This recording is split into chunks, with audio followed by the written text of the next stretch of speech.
Wala akong marinig! Drop that. Come on, clap your hands, everybody! Everybody just clap your hands! Yo, clap your hands, everybody! Everybody just clap your hands! Say ho! Say ho! Say ho, ho! Say ho, ho! Here we go! Tayo na magsayaw! Katawan na igalaw! Sabay-sabay tayong magindagan! Alalay na ba kami matapan sa inyo? Di ko na harapan! Nagiliran! Ewan ko na lang kung inyong matitig! Please! Makakabainig sa akin! Sa kasama ko! Baka you know magkakasul ka na mama ko! Baka you know magaling ka sa akin! Yo, B! Yo! Huwag mo na palang tignan mo! Siksipin mo naman! Kita mo nag-enjoy ka naman! Bulacan! Asa nag-ingay! Hands stop! Asa nag-ingay! Some hands stop! Asa nag-ingay! Come on! I want some hands stop! Bulacan! Asa nag-ingay!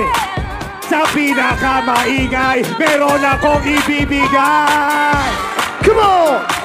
Nasa na ingay! Come on! Come on! Come on! Oh yeah! Alright, here we go! Here we go! Here we go! San! Ho! Del! Mon! Come on! La! Here we go! Andrew! Sino pinakamaingay? Come on! Come on! Here! Nasaan ang ingay? Nasaan ang ingay? Sa pinakamaingay, meron akong ibibigay! Come on! Break it down!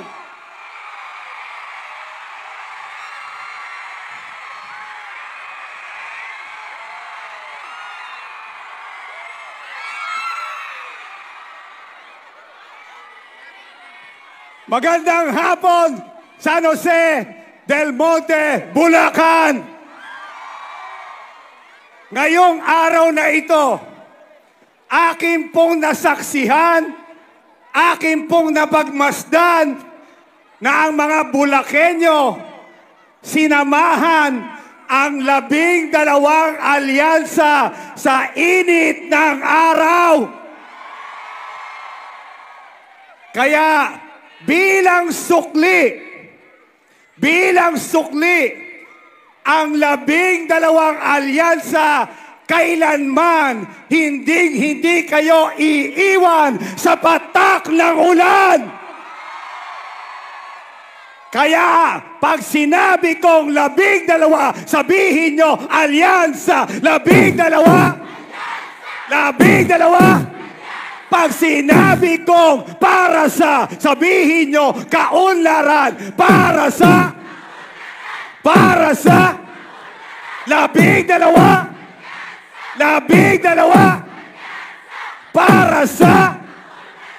para sa, Bulacan, sino ba ang pinakamaingay?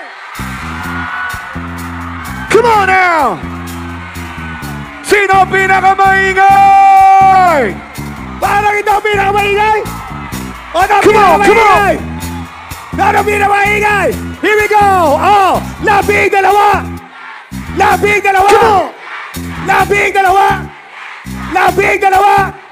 Oh! Para sa! Sino ba ang pinakamaingay? Yo, 1, 2, 3, here we go! Ako'y nasa Malate!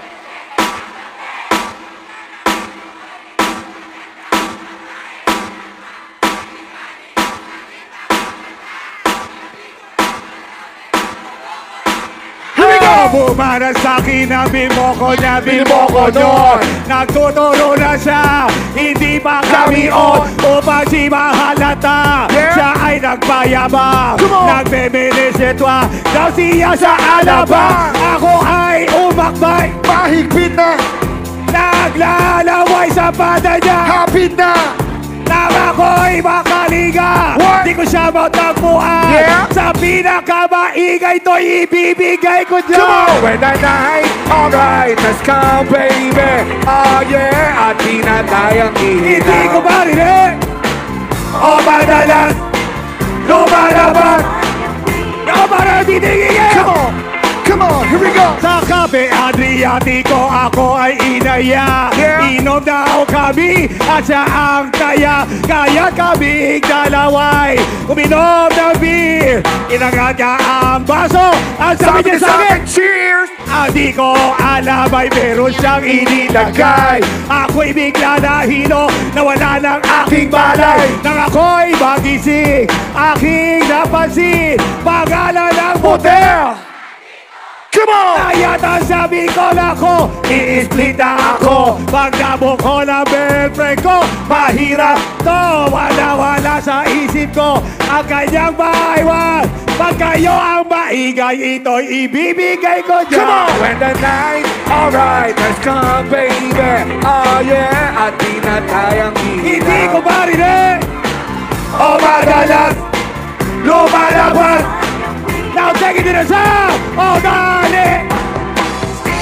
Come on! What? Come on! Para hindi kumakanta. O madalas, lumalabas. Tulakan, makinig kayo sa akin. Here we Makinig. go. Itaas ang kamay. Itaas ang kamay. Sabay-sabay. Iwagay-way. Say, eh-oh. Somebody say, eh-oh. O, labing dalawa. O madalas, lumalabas. Kanino ang ingay? Come on! Ito ba pinakamaingay? Come on! Ito ba pinakamaingay? Come on! Ito ba pinakamaingay? Come on! Ito ba pinakamaingay? Come on! Labing dalawa! Labing dalawa! Labing dalawa! Labing dalawa! Oh, para sa! Oh, para sa! Oh, para sa! Ay, para sa! Bring it down!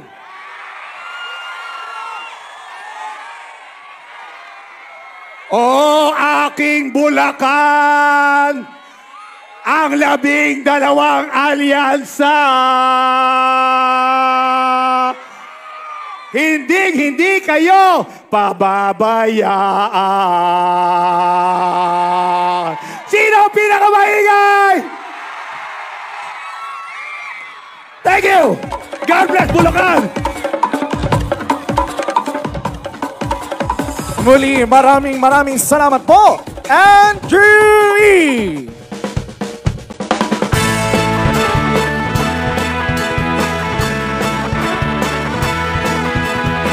Mga kababayan, ang Pangulo ng Republika ng Pilipinas, His Excellency Ferdinand Romualdez Marcos Jr. Alyansa ng pagkakaisa, alyansa para sa pamundan, alyansa ng bagong Pilipino, alyansa para sa bagong Pilipinas. Pagkakaisa ng damdamin hanggang Magandang hapon, Bulacan! Napakaganda nga ng hapon. Ang sarap pala ng simoy ng hangin dito sa inyo. Para tayong nasa abroad at nagpapalamig. Kahit na nabilad kayo sa araw ng matagal habang nag-aantay. Maraming salamat sa inyong lahat. Magpapasalamat po kaming lahat. Ito po ang aking mga kasamahan sa Alyansa. Nagpapasalamat po kami sa inyong lahat upang dahil po kayo'y pinilit nyong makarating. Magsipupong na kayo. At para makita tayo ng kahit na nasa likod.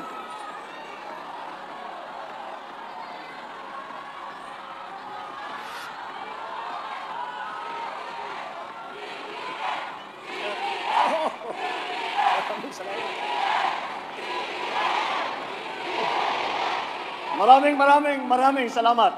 Talaga naman at sabi na nga namin nakakasiguro tayo kapag tayo ay pupuntang Bulacan at San Jose del Monte makakakita tayo ng ating lahat ng mga ating kaibigan. Kaya nagpapasalamat kami, napakainit ng salubong na ibinigay ninyo sa aming lahat, mga tiga-alyansa na lumalapit po sa inyo at hinaharap po sa inyo ang ating mga magigiting na kandidato para sa darating na halalan para sa Senado.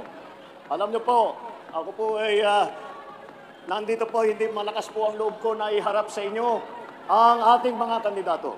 Dahil napakadali pong ipagmalaki bawat isa po sa kanila. Narinig niyo naman po ang kanilang mga programa, yung kanilang record, yung kanilang nagawa na, at yung kanilang gagawin pa. At alam niyo po, may pagmamalaki din ng alyansa. Na ang alyansa, buo po lahat ng kandidato ng bawat pwesto nang mamimili kayo sa halalan na ito, lahat po sila meron po tayong kandidato. Kaya po, ang dahilan po dyan, dahil yung ibang grupo, sinasabi nyo, paano nyo nabuo yung napakaraming tao na para sumama sa inyong alyansa. Yan po ang ibig sabihin ng alyansa. Dahil po kami ay may panindigan. Ang panindigan po namin ay magkaisa at magtulungan at magkapit-bisig upang tulungan ng taong bayan. Kaya po, kami po ay tinawag na alyansa. Dahil kung tignan nyo po ito. Meron pong lakas, CMD. Meron pong ang nationalista, may Nationalist People Coalition, may NUP. Kompleto po. Kompleto po ang lahat ng mga iba't ibang partido ay kasama po natin.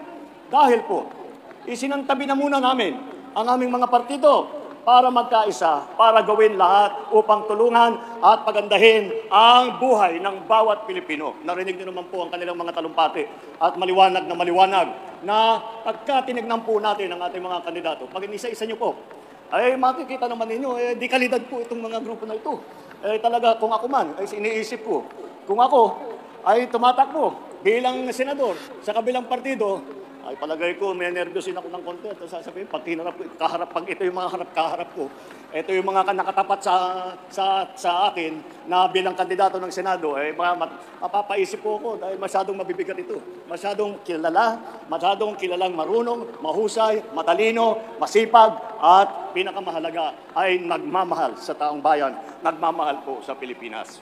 Kaya naman po, tignan po natin ang ating grupo, kung ano ba ang kanilang mga pinanggalingan, ano ba ang kanilang pinagdaanan. Alam niyo po, 8 dito sa 12 na kandidato natin para sa Senado, 8 po sa kanila ay dumaan na sa Senado. Andiyan po, Senator Cayetano, si Senator Lacson, si Senator Lapid, Senator Marcos, Senator Pacquiao, Senator Revilla, Senator Tolentino, at si Senator Soto. Si Senator Soto, hindi pangkaraniwan na senador ito. Naging Senate President. At alam niyo po, nung ako'y senador, siya po yung Senate President namin. At kaya naman masasabi ko na nung panahon niya, maayos ang takbo ng Senado. Dahil magaling po siya. Magaling po siya humawak ng Senado, nakakahanap siya lagi ng kompromiso. Kahit na nagtatalo-talo po kami. Malamig po kasi masyado ulo nito. Kagaya lagi niya sinasabi, madali naman akong kausap. Hindi lang niya sinasabi yun, totoo po talaga. Kaya magaling na naging Senate President ang ating butihing Senator Tito Soto. Ang 7 naman sa ating mga senador ay dumaan naman sa mababang kapulungan. Sa House of Representatives, naging congressman po. At sila po ay matagal na nasa legislatura. Andiyan po ang Congressman Abalos, Congressman Bimay, Congressman Cayetano, Congressman Marcos, Congressman Pacquiao, Congressman Tulfo, at Congressman Villar. Tama naman, dahil mahalaga po na kapag kayo ay isang senador, na nauunawaan ninyo kung ano ang patakbo sa mababang kapulungan upang maging maayos ang pagpasa ng ating mga batas, upang maging maayos ang proseso sa pagdidinig. Yung po ang mga mahahalaga na tinatawag na karunungan na para sa nakadaan na po sa ating legislatura ay kabisado na po nila yan. Hindi po, ang 4 naman po ay nagsilbi sa kabinete o cabinet level na kanilang posisyon. Ang una po dyan ay si Secretary Abalos. Si Benhur po ay naging Secretary ng DILG. Pag-upo ko po, ay aking iniisip. Sabi ko, sino kaya ang dapat natin ilagay bilang Department of Interior at saka Local Government? Ika ko sa sarili ko, titignan natin kung sino sa madami na marunong talaga at nakakaunawa sa mga issue na hinaharap ng ating mga local government.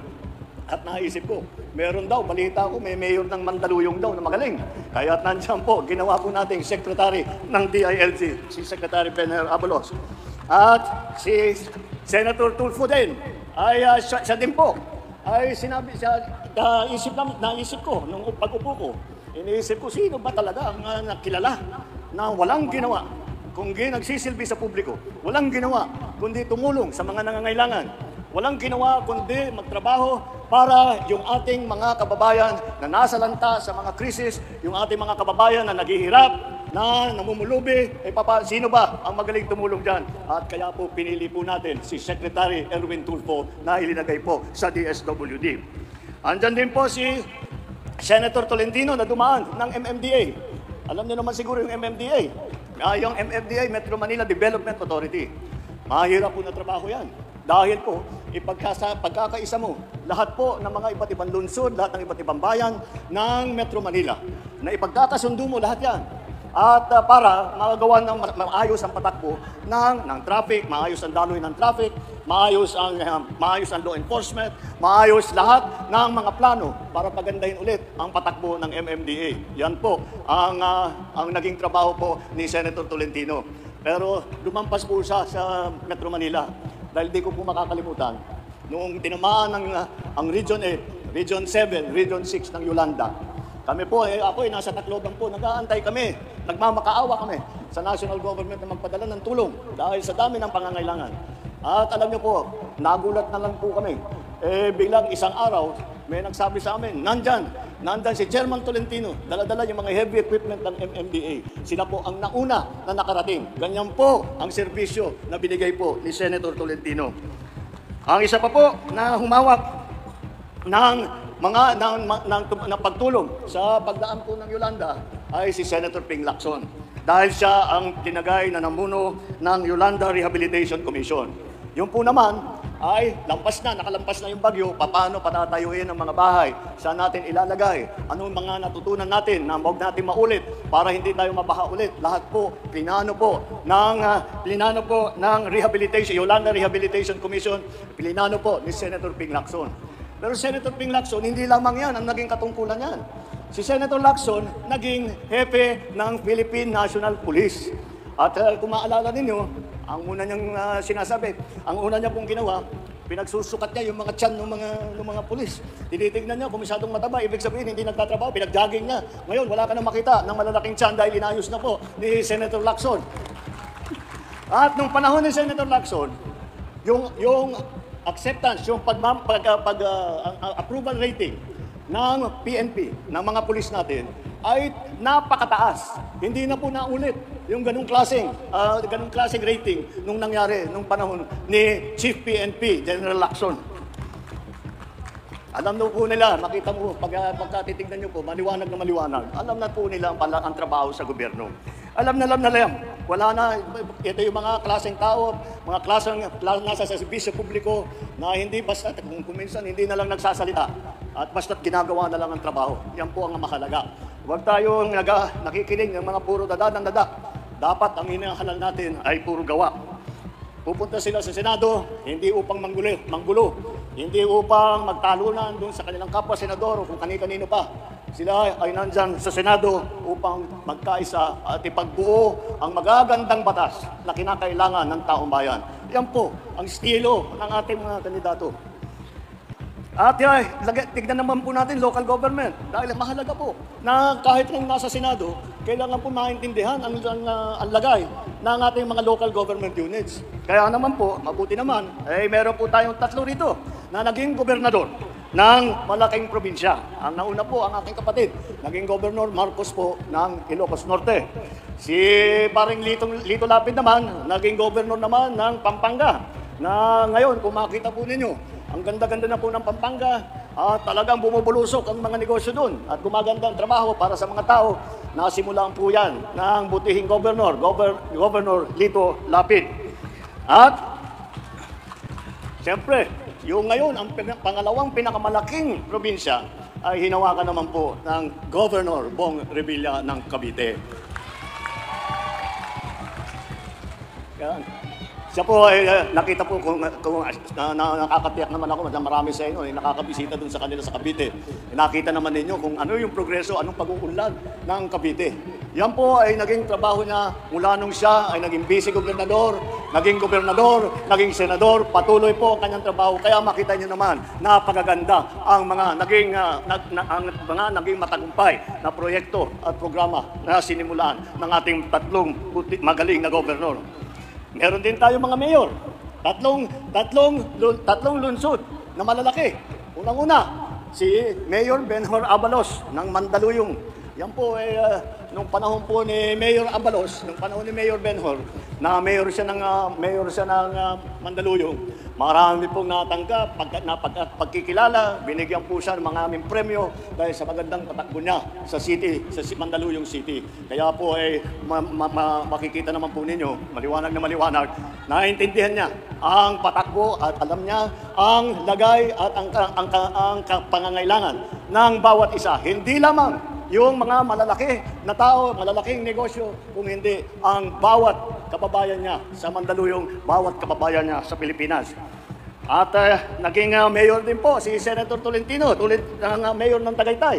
At alam niyo po, si Senator Tolentino po, walang ginawa po yan, kundi alam niyo, maraming iniisip nila na kapag ikaw ang naging mayor ng isang syudad na napakayaman, napakadali ng trabaho, hindi po totoo yun dahil karamihan po ng malalaking negosyo ay nandyan sa Makati. Kailangan po ng mapagbutihan ang patakbo ng Makati, ng pamahalaan ng Makati upang patuloy na susuportahan siya at pupuntahan. Lalagyan po ng investment yung Makati City.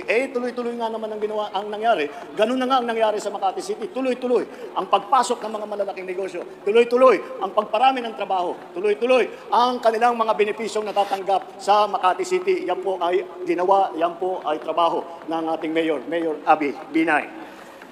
Ano ba, baka naman po isipin ninyo na lahat po ng ating kandidato ay galing Maynila, galing lamang sa Luzon. Ay hindi po totoo yun. Tignan po natin. Ay unang-una, ang ating kinikilalang kampiyon ng buong mundo, hindi lamang Pilipinas. Si Manny Pacquiao na tiga Bukidnon, Sarangani, Jensan.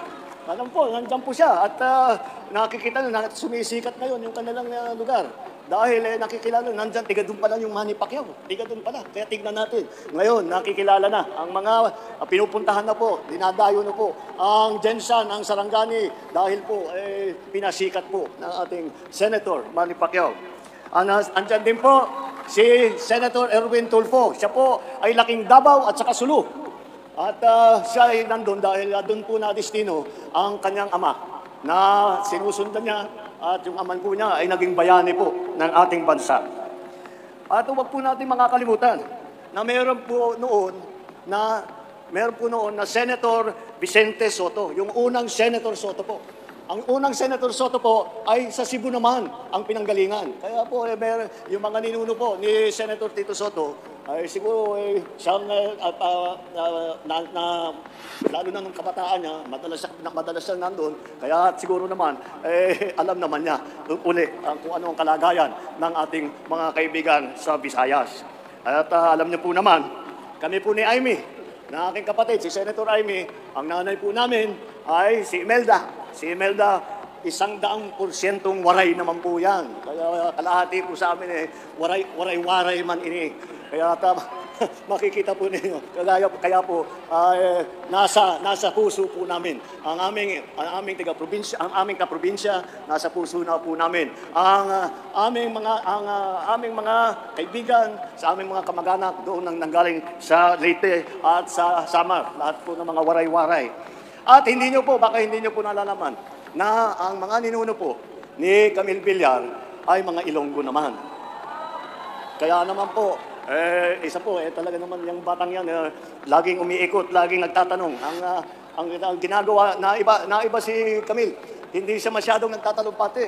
Ngunit ang ginagawa niya, iba, kabaliktaran, siyang nagtatanong sa tao. Hindi niya sinasabi sa tao, ito yung kailangan mo, ito yung kailangan mong gawin. Ang laging ugali niya, nagtatanong po, ano po ang kailangan ninyo? Ano sa palagay nyo ang kailangan gawin? Yan po ang mga kailangan natin sa Senado. Ang nakikinig sa tao, hindi linelekturan ng tao. At lagyan po natin nagdagdagan po natin ng mga kwalifikasyon itong grupo natin. Apat po sa kanila ay abogado. Andiyan po si Attorney Abalos, Attorney Benhor Abalos, practicing lawyer po yan bago po siya naging mayor. Si Attorney Abby Binay, magaling po na abogado yan. Alam niyo po si Abby Binay, yan ang kasama ko, katabi ko, yan ang seatmate ko sa Kongreso. Pag kami, hindi naman tayo abogado, kaya pagka meron kailangan malaman tungkol sa batas, Sisikuhan ko na muna si Abi. Ano ba talagang sagot dito? Yan, tuturuan ako. Magaling po yan, napakatalino. At nandiyan po si Senator Cayetano, abogado rin. At siya po ay napakaganda sumulat ng batas dahil nga sa tinatawag na kanyang legal training. At kung makikita po ninyo ang mga batas na kanyang naging author siya, makikita po ninyo kung gaano kaganda siya sumulat at kung gaano katama ang kanyang mga sinusulat na batas. At kagaya na po ng sabi ko, si Attorney Tolentino, attorney po yan. At kagaya nga ng pagka-attorney niya, talagang kagaya na nasabi ko, lagi nag-aaral po. At kaya naman, kahit na anong itanong mo sa kanya tungkol sa batas, kahit anong tanong mo sa kanya tungkol sa politika, kahit ano ang itanong mo sa kanya tungkol sa mga research na medyo mahirap na kung minsan tayo, tinatamad na tayo magbasa ng ura-urada, hindi po napapagod yan. Si Attorney Tolentino, isa pa pong abogado sa ating grupo. Ang mga kababayan, maliwanag na maliwanag. Siguro naman sa narinig ninyong talumpati sa ating mga kandidato, siguro naman po narinig ninyo sa kanilang mga pinapangarap para sa ating bansa na maliwanag na ang tinutunguan po ng alyansa ay ang kaunlaran at ang kapayapaan. At aabutin po natin yan kapag tayo ay magkaisa.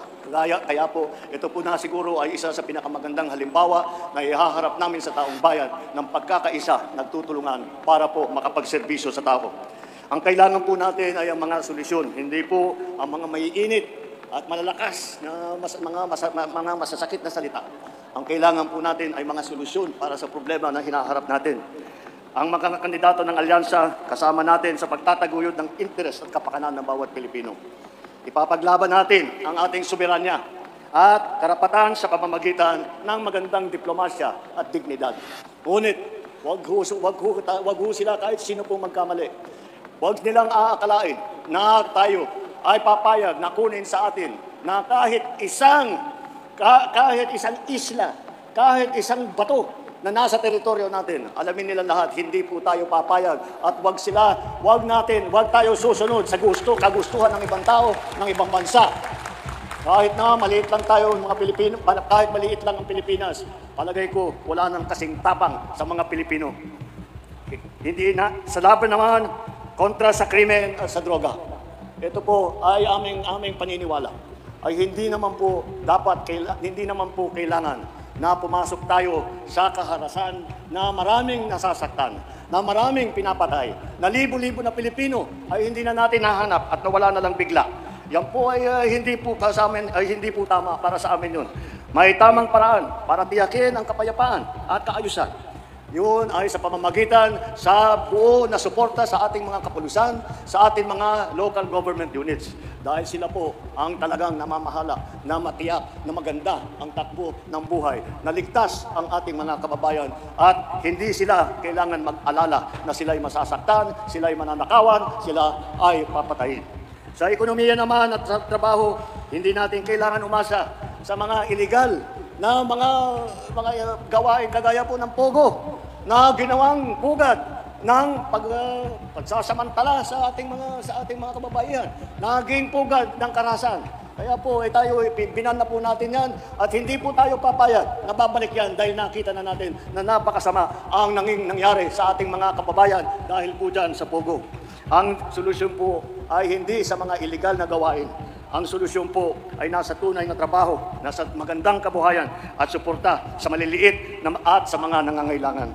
Magkaisa po tayo at mamili po tayo ng alam natin na tuloy-tuloy magtatrabaho, na itinayanan nila ang kanilang buong buhay upang magserbisyo sa Pilipino. Itong ating mga kandidato, napakahaba na po ang kanilang record na nagsiservisyo sa Pilipino. At hindi lamang sila nakaupo na sa matataas na posisyon. Ngunit siniseryoso po nila ang kanilang katungkulan at gumawa sila ng maraming maganda upang pagandahin ang buhay ng bawat Pilipino, upang pagandahin ang Pilipinas. Yan po ang hinaharap po natin. Ito po ang mga ating kandidato para sa darating na halalan, ating mga kandidato para sa Senado. Mabuhay po ang alyansa sa bagong Pilipinas. Mabuhay ang Bulacan, mabuhay ang Pilipinas. Muli po mga kababayan, ang ating mahal na Pangulo, His Excellency Ferdinand R. Marcos Jr. Alyansa ng bagong Pilipino. Pilipino. Alyansa para sa bagong Pilipinas, pagkakaisa ng damdamin hangarin. Alyansang pinagbibay ng pangarap at adhikain. Sinubok ngunit nanatiling tutok hanggang sa tuktok. Alyansang tutulong, tutugon sa hamon ng panahon. Di susuko, di titiklop. Muli po, maraming salamat po, mahal na Pangulo, His Excellency Ferdinand R. Marcos Jr. Bayang itataguyod, bayang isisikaw. Sabay ako sa bagong Pilipinas. Maraming salamat San Jose del Monte, Bulacan sa inyong pagsama at suporta sa aming programa ngayong araw. Nagsasama-sama tayo hindi lamang bilang mga taga-suporta ng Alyansa para sa bagong Pilipinas, kundi bilang mga mamamayan